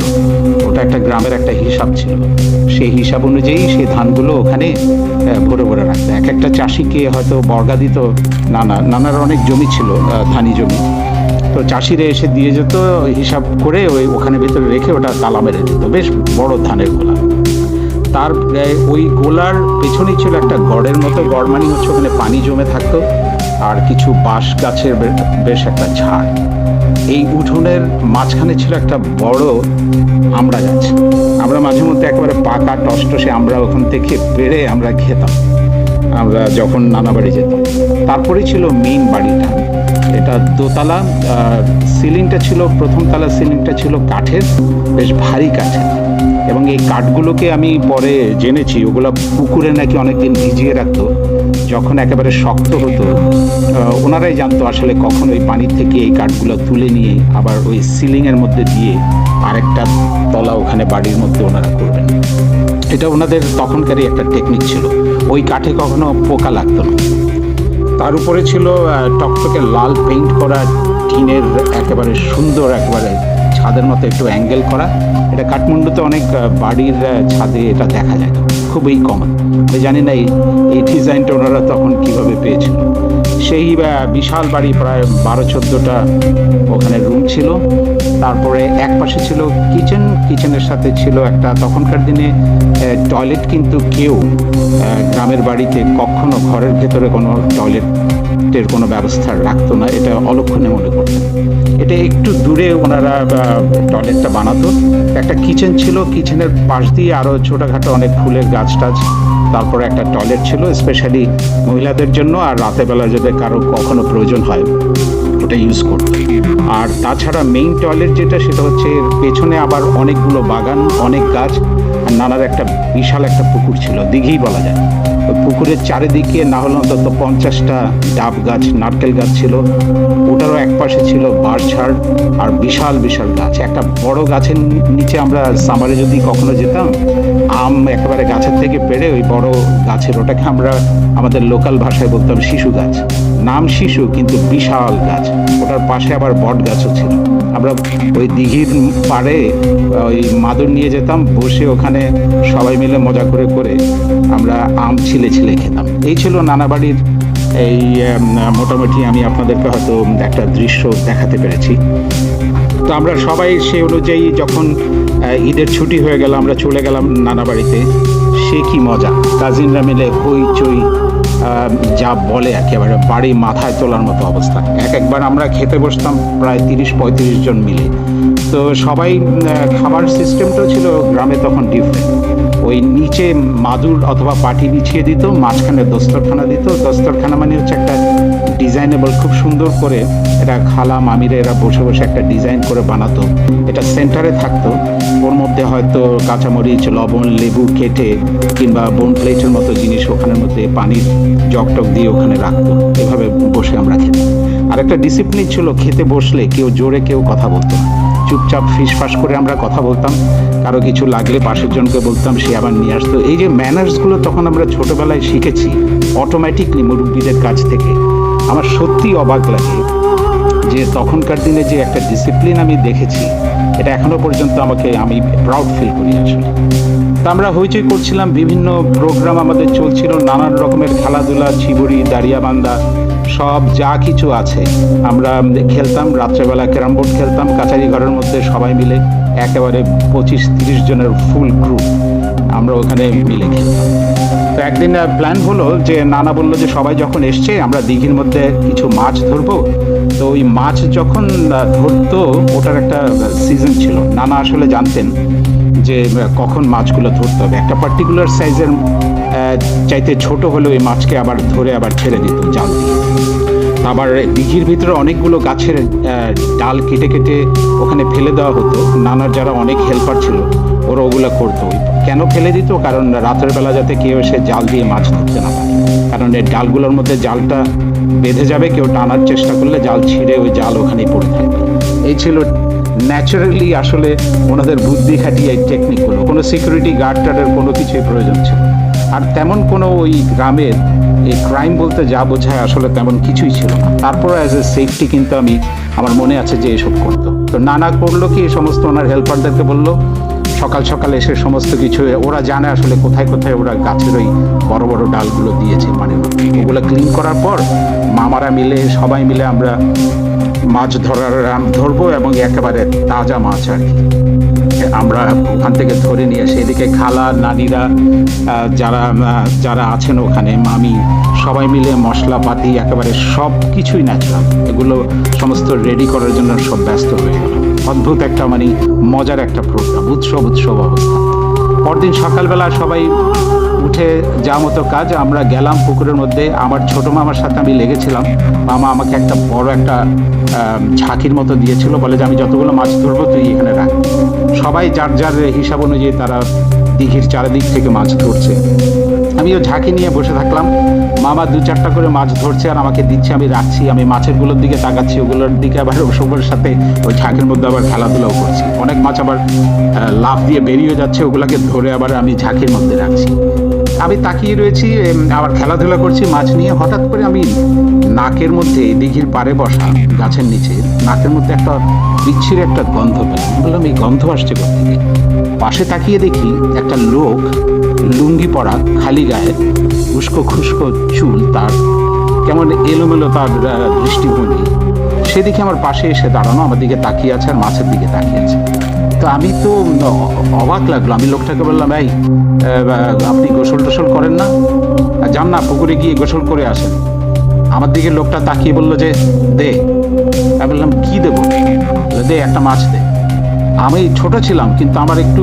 খারাপ লাগলো রাগও লাগলো লোকটা আমাকে তুই তোকারি করে সম্বোধন করছে আমি বললাম কেন আপনাকে মাছ দেবো বলে দে বললাম তাহলে অসুবিধা হবে আমি বললাম আমি কিন্তু মামাকে ডাক দিচ্ছি আরেকবার যদি এভাবে বলেন আমি মামাকে ডাক দিচ্ছি বলে দিবি না আচ্ছা ঠিক আছে দেখি তখন আমি মামা বলে চিৎকার দিলাম মামা তখন পানির ওখানের অর্ধেক উনি পানির মধ্যে ছিল ওনার কোমর পর্যন্ত জাল দিয়ে একটু ডিপের দিকে দিঘিতে উনি জাল থ্রো করছিল তা আমি মামা মামা করে দুবার ডাকলাম মামা খেয়াল করলো বললো কি আমি বললাম যে দেখো লোকটা এটা বলতে আমি তাকিয়ে দেখলাম ওখানে কেউ নেই বলে কি হয়েছে আমি বললাম না একটা লোক আমার থেকে এসে মাছ নিচ্ছে বলে কই লোকটা আমি জানি না এদিক দিয়ে কোথায় যেন চলে গেছে বলে আচ্ছা আচ্ছা আরেকবার আসলে আমাকে বলিস তো এই ছিল ঘটনা আমরা মাছ টাছ সব কিছু ধরে নিয়ে চলে আসলাম আসার পর রান্নাবান্না হলো ক্ষেত থেকে ছোট ছোট আলু তারপর একেবারে ওখানে টক পাতা বলে একটা জিনিস ওখানে গ্রো হতো ভেজিটেবলের ওটা মাছের সাথে দিলে অসম্ভব ভালো লাগতো তো এটা রান্না টান্না করে আমরা খেয়ে গেলাম রাত্রেবেলা হঠাৎ করে আবার কখনোই হয় না আমার মনে হলো যে আমার একটু টয়লেটে যেতে হবে তো কাউকে না পেয়ে আমার বড় মামিকে আমি ডেকে তুললাম মামি আমি একটু টয়লেটে যাবো আমি বললাম যে আচ্ছা ঠিক আছে মামি দরজা খুলে দিল হাতে ওনার হাতের হ্যারিকেন ছিল কারণ তখন হ্যারিকেনই প্রত্যেক রুমে হ্যারিকেন থাকতো মানে জ্বালিয়ে রাখা হতো অল্প তা আমি টয়লেটের ওখানে গিয়ে টয়লেটটা ছিল এমনভাবে যে কয়েকটা স্টেপ দিয়ে উপরে উঠে একটা টং ঘরের মতো দরজা খুলে ঢুকতে হবে ওখানে নিচে দিয়ে ওই এমনভাবে ডিজাইন করা সোয়ারেজগুলো নিচে একটা ড্রামের মতো থাকে ওদিক দিয়ে ওটা বেরিয়ে গিয়ে অন্যদিকে চলে যায় ওখানে একটা বড় ডিপি এর মতো থাকে আমি যখন ওই আবছা আলোতে ভিতরে গিয়ে জাস্ট বসার চেষ্টা করছি নিচে তাকিয়ে দেখি সেই লোকটা মাছ চেয়েছিল আমার দিকে উপর দিকে হয়ে তাকিয়ে আছে আমার তো চিৎকার হইচই চিৎকার করে আমি বের হয়ে আসলাম মামি বললো কি হলো বলে যে একটা লোক নিচে লোক কোত্থেকে আসবে সাথে সাথে মামির হইচইয়ের চোটে মামা উঠে এলো আরও কয়েকজনের কি হলো তা আমার এই ঘটনা যখন আমি বললাম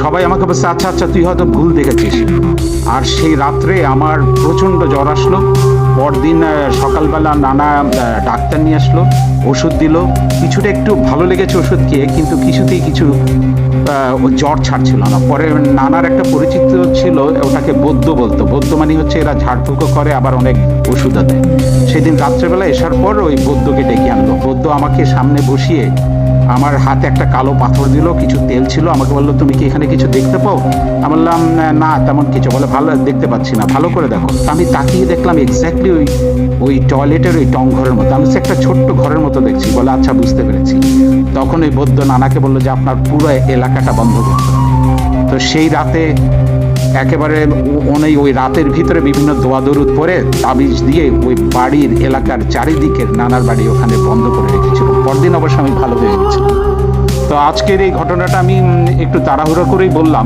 কারণ এই ঘটনাটা আসলে অনেক বড় তাও আপনাদের সাথে শেয়ার করতে পারে আমার অনেক ভালো লাগছে সবাই ভালো থাকবেন সবার প্রতি শুভেচ্ছা আমি রহমান টরন্টো থেকে আবারও দেখা হবে কখনো খুদা হাফেজ Voot.com with Russell. Breathe. Hold your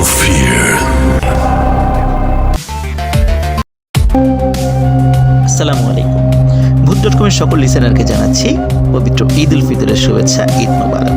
আশা করি সবাই ভালো আছেন, সুস্থ আছেন। প্রিয় লিসেনার্স, আপনারা অনেকেই কবরস্থান রিলেটেড ঘটনা শুনতে চান। এবারের ঈদ স্পেশাল এপিসোডে আপনাদের জন্য নিয়ে এসেছি কবরস্থান রিলেটেড একটি অদ্ভুত ঘটনা। আশা করি সবার ভালো লাগবে। ঘটনাটি যিনি দিয়েছেন তার নাম হচ্ছে ইব্রাহিম। তিনি নড়াইল জেলার শালনগর ইউনিয়নের বাসিন্দা। আর ইব্রাহিমের কাছ থেকে ঘটনাটি সংগ্রহ করেছে আলামিন। তো প্রিয় লিসেনার্স, আর কথা না বাড়িয়ে সরাসরি ঘটনাতে চলে যাই। ঘটনাটির সময় 1980 থেকে 90 সালের মধ্যে। ওই গ্রামে দুইজন প্রভাবশালী আপন দুই ভাই ছিলেন, যারা অনেক ভালো মানুষ ছিলেন। আল্লাহ তাদেরকে অনেক অর্থ সম্পত্তি দান করেছিলেন, যে অর্থ সম্পত্তি দিয়ে স্কুল, কলেজ, রাস্তাঘাট থেকে শুরু করে নিয়ে মানুষের অনেক উপকার করতেন। তাদের বাড়ির কাছেই ছিল একটি মসজিদ। শালনগর ইউনিয়নের কেন্দ্রীয় যে কবরস্থান ছিল সেটি বেশ দূরে থাকায় ওই আশেপাশের লোকদের কোনো লাশ দাফন করতে গেলে বেশ কষ্ট হতো। এই জন্য এই দুই ভাই পরামর্শ করে ওই মসজিদের পাশেই তাদের যে একটি জায়গা ছিল, এই জায়গাতে কবরস্থান তৈরি করার পরিকল্পনা গ্রহণ করেন। ওই জায়গাতে অনেক বাঁশ ঝাড় ছিল, বেশ কিছু বড় বড় পুরাতন কদম গাছও ছিল। এই বাঁশগুলো গ্রামবাসীরা কেটে নিয়ে যায় একরকম ফ্রিতেই। আর কদম গাছগুলো রুহুল আমিন নামক একজন কাঠ ব্যবসায়ী কিনে নেন।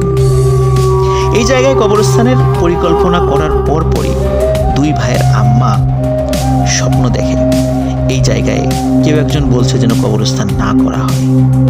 কিন্তু স্বপ্নের কথা যখন তার দুই ছেলেকে বলেন, তারা এই বিষয়টির গুরুত্ব দেয় না। এদিকে রুহুল আমিন কদম গাছ কাটার আগেই এক রাতে স্বপ্ন দেখে কেউ একজন বলছে, রুহুল, গাছ কাটিস না, তোর অনেক ক্ষতি হয়ে যাবে। কিন্তু রুহুল সেই স্বপ্নকে গুরুত্ব দেয় না।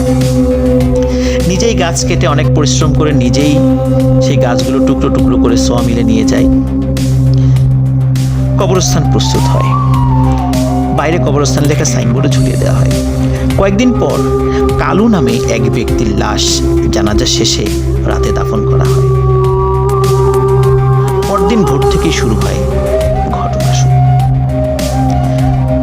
পরদিন ভোরে ফজরের নামাজের পর কবরস্থানের পাশে সাদা কি যেন দেখা যায়। যারা ফজরের নামাজের পরে মসজিদে কিছুক্ষণ বসেছিলেন এবং সূর্যের আলো ফোটার পরে মসজিদ থেকে বের হয়েছে, তাদের চোখেই প্রথমে এটি ধরা পড়ে। তারা এগিয়ে যায়। তারা দেখে গত রাতে কালুর যে কবরে কবর দেওয়া হয়েছিল সেই কবরটি খোঁড়া এবং কালুর লাশ কবরের বাইরে খুব সুন্দর করে রেখে দেওয়া হয়েছে। ওখানে উপস্থিত কিছু লোক বলেন যে এটি কে করতে পারে, হয়তো বা কোনো শিয়াল করতে পারে। কিন্তু তারা আবার নিজেরাই বলেন যে শিয়াল যদি এই লাশটি উপরে তোলে তাহলে তো লাশ, এই কাফন থেকে শুরু করে নিয়ে লাশের শরীরে কোনো ক্ষত চিহ্ন থাকার কথা। কিন্তু দেখে তো মনে হচ্ছে না যে কোনো শিয়াল এই লাশটি উপরে তুলেছে বা কবর খুঁড়েছে। মনে হচ্ছে কোনো মানুষ করেছে, হয়তো বা কোনো লাশ চোর করেছে, কোনো কারণে লাশটি চুরি করতে পারে না, এখানে ফেলে রেখে চলে গেছে। আশেপাশে আরো কিছু মানুষ জড়ো হয়ে যায়। একই কবরে তাকে দাফন করা হয়, মানে কালু মিয়াকে আবার দাফন করা হয়। পরের দিন সকালে মুসল্লিরা দেখে একই ঘটনা। কালুর কবর খোঁড়া এবং কালুর লাশটি কবরের বাইরে রাখা রয়েছে। সবাই আসে, বিভিন্নভাবে সবাই বিশ্লেষণ করে কি হতে পারে, কিন্তু কারো মাথায় ধরে না যে কে এই কাজটি করতে পারে।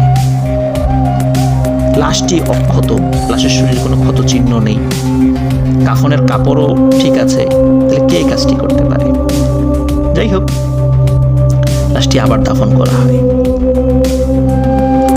তৃতীয় দিন ফজরের পর মুসল্লিরা আবারও একই ঘটনার পুনরাবৃত্তি দেখতে পান। তারা দেখেন লাশটি কবরের বাইরে রাখা রয়েছে এবং কবরটি খোঁড়া। তখন রুহুল আমিন সেই জায়গায় আসে।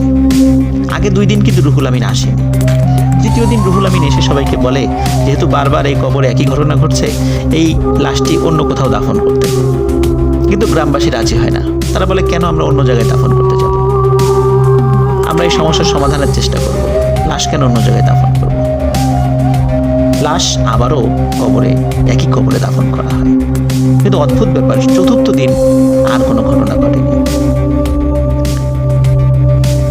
এর 7-8 দিন পর একই গ্রামের সামাদ নামে একজন ব্যক্তি মারা যায়। লোকজন তাকে সমেদ নামে চিনত। সমেদ মারা গেলে যখন ওই কবরস্থানে তাকে দাফন করা হয়, পরদিন সকালে ফজরের নামাজের পর মসজিদের মুসল্লিরা দেখতে পান সমেদের কবর খোঁড়া এবং লাশটি উপরে রাখা। তারা বুঝতে পারছে না যে কে এই ঘটনা ঘটাচ্ছে বা কেন এরকমটা হচ্ছে। আবার তাকে কবরে রাখা হয়, কবরটা ঢেকে দেয়া হয়। পরের দিন আবারও একই ঘটনা ঘটে, সমেদের কবর খোঁড়া, সমেদের লাশ কবরের বাইরে রাখা। তখন চিন্তা করা হয় এইভাবে তো আর হয় না, পাহারাদার বসাবো আমরা। গ্রামের সেই 2 ভাইকে জানানো হলে তারা বলেন যে অবশ্যই তোমরা পাহারাদার বসাবা এবং পাহারাদারের যত খরচ লাগে সেটা আমরা দিব। এখানে বলে রাখা ভালো, ওই 2 ভাই গ্রামে খুব কম থাকতেন, তাদের ব্যবসায়িক প্রয়োজনে অধিকাংশ সময় তারা বিদেশে থাকতেন। তো পাহারাদার বসানো হয় 4 জন খুব সাহসী মানুষকে। দ্বিতীয় দিন যখন পাহারা বসানো হয়, তখন ফজরের নামাজের পর লোকজন দেখে কবরস্থানে যে পাহারাদাররা ছিল তারা সবাই ঘুমিয়ে আছে। তারা এমন ভাবে ঘুমিয়ে আছে তাদেরকে ডেকেই তোলা যাচ্ছে না। এবং আরো একটা অদ্ভুত ব্যাপার লক্ষ্য করে, সেটা হলো কবরস্থানের সেই সমেদের কবরটি খোঁড়া রয়েছে এবং সমেদের লাশ কবরের বাইরে রাখা।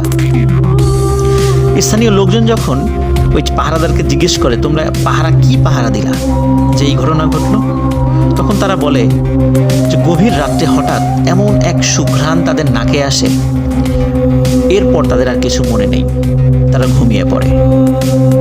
আর তারপর এই ঘটনা। তাদের এই কথায় গ্রামবাসী সন্তুষ্ট হতে পারে না। তারা তৃতীয় দিন অন্য 4 জনকে পাহারায় বসায়, কিন্তু তৃতীয় দিনই একই ঘটনা ঘটে। ওই নতুন 4 জন পাহারাদারকে ঘুমন্ত অবস্থায় পাওয়া যায় আর সমেদের লাশ কবরের বাইরে রাখা। তৃতীয় দিন আগের বারের মতো কালো মিয়ার ঘটনার মতো তৃতীয় দিন রুহুল আসে সেখানে, এসে বলে এই লাশকে এখানে দাফন করো না, অন্য জায়গায় দাফন করো। কিন্তু গ্রামবাসী তার কথা শোনে না, তাকে সেখানে দাফন করা হয়। চতুর্থ দিন আর কোনো ঘটনা ঘটেনি। এরপর বেশ কিছু মাস পার হয়ে যায়, গ্রামে আর কেউ মারা যায়নি, যার কারণে সেখানে আর কোনো পাহারাও আর কেউ গ্রামবাসী বসানোর প্রয়োজনীয়তা বোধ করেনি। এর মধ্যে রুহুল আমিন কিন্তু বিয়ে করে, তিনি অবিবাহিত ছিলেন। এক রাতে তার স্ত্রী দেখে ঘরের দরজা বন্ধ, কিন্তু রুহুল আমিন ঘরে নেই। তিনি হারিকেনের বাতির আলোটা একটু বাড়িয়ে দিয়ে ঘরের মধ্যেই খুঁজতে থাকেন, কারণ গরমের কারণে হয়তোবা বিছানা থেকে তিনি নিচে ফ্লোরে ঘুমিয়েছেন, কিন্তু ঘরে তাকে পাওয়া যায় না। এদিকে ঘরের দরজাও বন্ধ, তাহলে রুহুল আমিন কোথায় গেল? তার স্ত্রী ঘরের দরজা খুলে যখনই বারান্দায় গিয়েছেন, তখনই দেখেন রুহুল আমিন অচেতন অবস্থায় ঘরের বারান্দায় পড়ে আছেন এবং তার সারা শরীরে ধুলো বালি মাটি মাখানো। তার স্ত্রী স্বামীর এরকম অবস্থা দেখে জোরে এক চিৎকার দিয়ে ওঠে। তার চিৎকারে রুহুল আমিনের জ্ঞান ফিরে আসে। জ্ঞান ফিরে তার স্ত্রীকে থামতে বলে চিৎকার করো না। স্ত্রী তাকে জিজ্ঞাসা করে কিভাবে দরজা বন্ধ থাকার পরও তুমি বাইরে গেলে? রুহুল আমিন বলে আমি গোসল করে আসি, সব ঘটনা খুলে বলছি। গোসল শেষে তার স্ত্রী রুহুলের গায়ে সরিষার তেল মেখে দিচ্ছিল। সরিষার তেল মাখতে মাখতে হঠাৎ রুহুলের স্ত্রী খেয়াল করে রুহুলের শরীরে, বিশেষ করে পিঠের উপর 3টি মোটা কালো দাগ। 2টি দাগ বেশ পুরনো মনে হচ্ছে, আর একটি দাগ মনে হচ্ছে মাত্রই দেয়া হয়েছে। ঠিক এমন দাগ লোহার শিক পরিয়ে যদি কারো শরীরে ছেঁকা দেওয়া হয়, ঠিক তেমন দাগ। তার স্ত্রী রুহুলকে জিজ্ঞাসা করে যে তোমার পিঠে এই 3টা দাগ কিভাবে আসলো। রুহুল এই বিষয়ে কিছুই বলতে পারে না, কিন্তু অদ্ভুত কিছু ঘটনা তার স্ত্রীকে বলে এবং বলে এই ঘটনা কাউকে বলো না। স্ত্রী প্রতিশ্রুতি দেয় কাউকে বলবে না। তখন রুহুল বলে কালু মিয়ার যখন লাশটা দাফন করা হয় ওই রাতে অদ্ভুত এক সুঘ্রাণ রুহুলের নাকে আসে এবং কেউ তাকে বলে রুহুল ওঠো, কাজ করতে হবে। রুহুল এতটুকু টের পায় যে সে কোথাও হেঁটে যাচ্ছে, কিন্তু তার শরীরের উপর তার নিজের কোনো নিয়ন্ত্রণ ছিল না। ওই কবরস্থানে রুহুল যায়। কেউ একজন বলে রুহুল কাজ শুরু করো। রুহুল কবর খুঁড়তে শুরু করে। তারপর কেউ একজন কবর থেকে লাশটিকে উপরে রেখে দিতে বলে। এরপর আর রুহুলের কিছু মনে নেই। এইভাবে প্রথম দিন, দ্বিতীয় দিন, তৃতীয় দিন একই ঘটনা সামাদ মিয়ার বেলায়ও ঘটেছে। আর এই রাতে, যেই রাতে তার স্ত্রী তাকে আবিষ্কার করে বারান্দায়, ওই রাতে একজন মহিলার লাশ ওই কবরস্থানে দাফন করা হয়েছিল।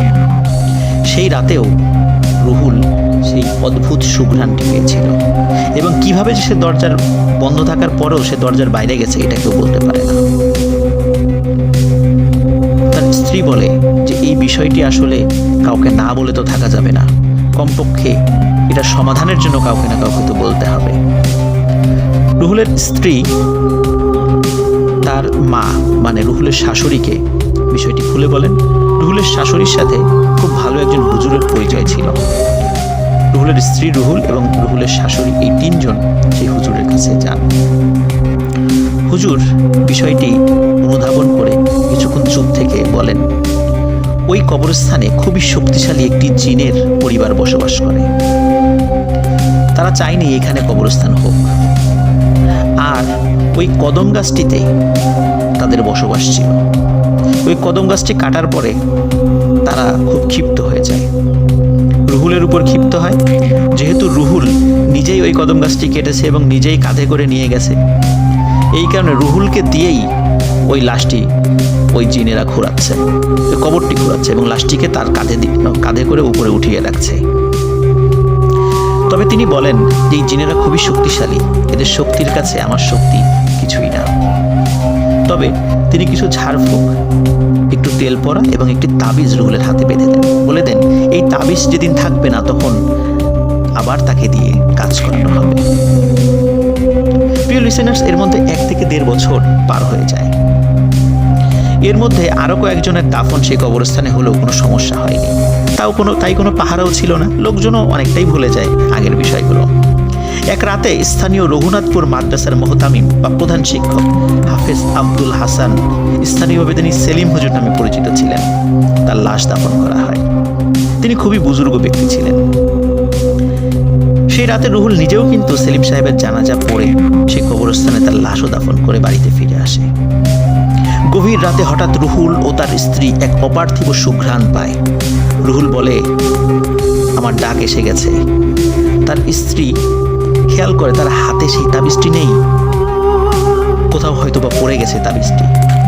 তার স্ত্রী তাকে বাধা দিতে চেষ্টা করলেও পারে না, কারণ তার স্ত্রী লক্ষ্য করে যে তার নিজের উপর তার কোনো নিয়ন্ত্রণ নেই। আর রুহুল আগে থেকেই তো এই ঘটনা, যখনই সেই সুঘ্রাণটা পেত তার নিজের উপর নিয়ন্ত্রণ থাকতো না। সেই রাতে রুহুল আধো ঘুম আধো জাগ্রত অবস্থায় চলে যায় সেখানে। কেউ একজন আবার তাকে বলে রুহুল কাজ শুরু করো। রুহুল কবর খোঁড়া শুরু করে। খোঁড়া শেষে যখনই লাশটি উঁচু করেছে তখনই রুহুল তার হাতে প্রচন্ড চাপ অনুভব করে। রুহুল দেখে সেলিম সাহেবের যেই লাশটি উঁচু করেছে এই লাশটি এক হাত দিয়ে রুহুলের হাত চেপে ধরেছে এবং এত জোরে চেপে ধরেছে রুহুল কোনোভাবে সেই হাতটি ছাড়িয়ে নিতে পারছে না। এরপর রুহুলের আর কিছু মনে নেই। ফজরের নামাজের পর মানুষজন দেখে হাফেজ সাহেবের কবর খোঁড়া, কিন্তু কবরের উপর একটা মাথা দেখা যায় এবং দুপাশে 2টো হাত ছড়িয়ে থাকা দেখা যাচ্ছে। লোকজন গিয়ে দেখে কবরের মধ্যে অনেকটা দাঁড়ানো অবস্থায় রুহুল অজ্ঞান হয়ে পড়ে আছে। কবরের ভেতর হাফেজ সাহেবের লাশ সুন্দর করেই আছে, কোনো এলোমেলো অবস্থায় নেই। লোকজন রুহুলের জ্ঞান ফেরায় সবাই খুবই ক্ষিপ্ত হয় তার উপর। তাকে লাশ চোট থেকে শুরু করে নিয়ে বিভিন্ন অপবাদ দিতে থাকে। সবাই বলে, রুহুল তুমি এত জঘন্য একটা কাজ করতে পারলা? তুমি নিশ্চয়ই কোনো তান্ত্রিক কবিরাজের সাথে হাত করেছো, লাশের বিভিন্ন অঙ্গ প্রত্যঙ্গ কেটে তাদের কাছে বিক্রি করার চেষ্টা করেছো, অথবা লাশ চুরি করার চেষ্টা করে কোনো জায়গায় বিক্রি করে দেওয়ার চেষ্টা করেছিলে, কিন্তু পারো নাই। কেউ কেউ তো এত ক্ষিপ্ত হয়েছিল যে রুহুলকে পিটিয়ে মেরে ফেলতেই উদ্যত হয়েছিল। রুহুলের স্ত্রীও আসে সেখানে। রুহুল ও তার স্ত্রী স্বপ্ন দেখা থেকে শুরু করে নিয়ে যা যা হয়েছে সবাইকে সব ঘটনা খুলে বলে। গ্রামবাসী বিশ্বাস করে। সবাই সিদ্ধান্ত নেয় এই কবরস্থানে আর কোনো নতুন কবর হবে না। হাফেজ সেলিম সাহেবের লাশই শেষ দাফন এখানে। গ্রামের প্রভাবশালী দুই ভাই, তারা যেহেতু অধিকাংশ সময় বিদেশে থাকতেন, তাদেরকে বিষয়টি জানানো হলে তারাও এই কবরস্থানে আর লাশ দাফন করার বিষয়ে একমত পোষণ করেন। এরপর থেকে আজ অবধি কোনো লাশ এই কবরস্থানে দাফন হয়নি। ওই দুইজন ভাই ওই ইউনিয়নের কেন্দ্রীয় কবরস্থানের পাশে আরও জায়গা কিনে কবরস্থান সম্প্রসারণ করে দেন। রুহুল আমিন বছরখানেক হলো মারা গেছেন, তার স্ত্রী এখনো জীবিত আছেন। গ্রামের সেই প্রভাবশালী দুই ভাইয়ের একজন মারা গেছেন, কিন্তু তাদের মা, যিনি প্রথম স্বপ্ন দেখেছিলেন কবরস্থানটি না করার, তিনি এখনো জীবিত আছেন। প্রিয় লিসেনার্স, এটি ছিল ঘটনা। ঘটনাটি স্থানীয়ভাবে খুবই প্রচলিত একটি ঘটনা। আপনারা কেউ নড়াইল জেলার শালনগর ইউনিয়নে গেলে এই ঘটনাটির সত্যতা পাবেন।